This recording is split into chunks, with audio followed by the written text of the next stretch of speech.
అంటే బైబిల్ మీద ఎంత పట్టు సాధించాడో చూడండి ఒకసారి. ఎవరి వల్ల? ఒక స్నేహితుడు, ఆ క్రైస్తవ స్నేహితుడు వల్ల ఆ కుమారుడు ఏమైపోయాడంటే అన్యుడు తీసుకొచ్చిన కుమారుడి కంటే ఉన్నతంగా ఎదిగిపోయాడు ప్రేమ వలన. దేవుడు నిజంగా నేను చెప్తున్నాను చూడండి, ప్రేమని దేని వలరా దేవుడి కొరకు కానీ నిజంగా మీ యవ్వన కాలంలో కానీ మీ జీవితాన్ని కానీ సమర్పిస్తే ఎలా ఉంటది? యవ్వన కాలంలో చాలా అద్భుతం. యవ్వన కాలంలో యవ్వన జీవితంలో ఏమండి దేవుడికి సమర్పిస్తే మరి నిజంగా యవ్వన కాలమే కదా డేంజర్ అయింది.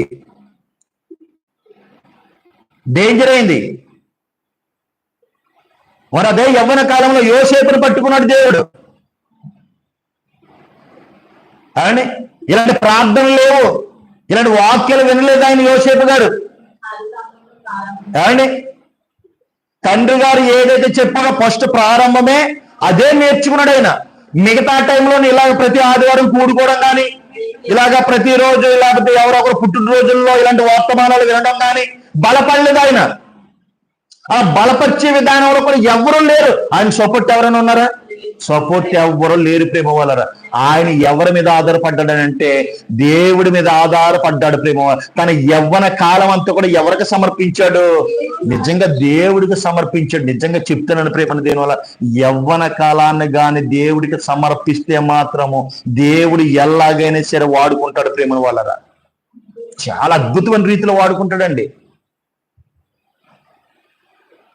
అది వివాహం విషయంలో కావచ్చు, అది నీ జాబ్ విషయంలో కావచ్చు. ఏమండి నిజంగా ప్రేమని దేవుని వల్ల మరి నేను పెళ్లి కాక ముందు కూడా దేవుని పట్టుకున్న తర్వాత ప్రేమ వల్ల మరి అప్పటి నుంచి కూడా ఆ పట్టుకునే విధానమో ఏమండి నేను నడిచిన విధానమో మరి ఏంటో నాకు తెలియదు. కానీ మరి ఈ రోజు ఇలా వాకింగ్ చెప్తున్నానంటే ప్రేమ వల్ల దేవుడు నన్ను ఎంత గొప్పగా పట్టుకుని ఉంటాడో చూడండి ఒకసారి. ఎంత గొప్పగా పట్టుకుని ఉంటాడో ఈరోజు ప్రేమని దేని వలన. అందుకే యవ్వన బిడ్డలుగా ఉన్న ప్రతి ఒక్కరూ కూడా, లైవ్ లో చూస్తున్న ప్రతి ఒక్కరూ కూడా ఏమండి ప్రతి ఒక్కరూ కూడాని తల్లి యొక్క కష్టం ఏంటో, తండ్రి యొక్క కష్టం ఏంటో, ఆ కష్టం తగ్గ విలువలేంటో, ఏమండి బాధ్యతలేంటో, భారం ఏంటో ప్రతి ఒక్కరూ కూడా తెలుసుకోకే కదా ఆ కిటికీలో నుంచి పడిపోయాడు కిందకి. తెలిసి ఉంటే పడతాడా? పడడు. జాగ్రత్త పడతాడు. జాగ్రత్త లేకపోతే ప్రమాదం. జాగ్రత్త పడితే ఆనందం.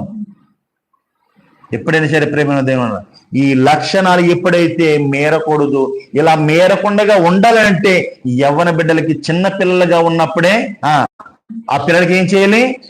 దేవుని యొక్క జ్ఞానములో వారిని పెంచుతూనే ఉండాలి. క్రమశిక్షణలో పెంచాలి. అలా పెంచితేనే ఎదర భవిష్యత్తులో పిల్లలు అద్భుతమైన రీతిలో మన బిడ్డలందరూ కూడా భవిష్యత్తులో ఎదుగును గాక. ఆమేన్. ప్రార్థన చేద్దామండి. ప్రార్థన చేద్దాం. సర్వకృపనిధినైన తండ్రి, సర్వాధికారినైన మీ ఘనమైన, మీ శ్రేష్టమైన, మీ పవిత్రమైన నామములకు కృతజ్ఞతాస్తుతులు చెల్లించుకుంటూ, మహా తండ్రి, మహా గొప్ప దేవుడా నాయన, ఈరోజు ప్రదీపునైనా తన పుట్టినరోజు సందర్భంగా యవ్వనస్తులకి నాయన నీ విలువైన అద్భుతమైన మాటలను ఈరోజు అందించినందుకు మీ కృతజ్ఞతాస్తుతులు చెల్లించుకుంటూ తండ్రి దేవా, నీ ప్రియమైన బిడ్డలునైనా ప్రదీప్కి కూడా తండ్రి జ్ఞానమును, ఆలోచనను, వివేకమును, చదువుయందు, బుద్ధియందు, తెలివియందు కూడా ఆయన ఆ ప్రదీపునైనా వదిలేయడానికి కృప చూపించండి తండ్రి.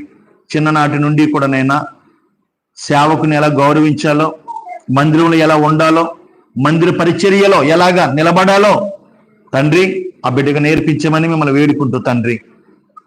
అలాగేనైనా తండ్రి నీ ప్రియమైన బిడ్డలుగా తండ్రి ఆదినారాయణని, అలాగే ప్రియమైన బిడ్డ తండ్రి నాగలక్ష్మికి ఇచ్చిన తండ్రి ముగ్గురు పిల్లల్ని కూడా మీరు జ్ఞాపం చేసుకోమని మిమ్మల్ని ప్రాధాన్యపడుతూ బ్రతుములాడుకుంటూ వేడుకుంటూ తండ్రి. విన్న వాక్యము తండ్రి దుష్టుడు ఎత్తిపోకుండా నైనా నీ బిడ్డల హృదయాల ఫలింపు చేయమని కోరుతూ ఈ ప్రార్థన యేసుక్రీస్తు నామములో ఈ ప్రార్థన మనం అడిగి వేడుకుంటున్నాం.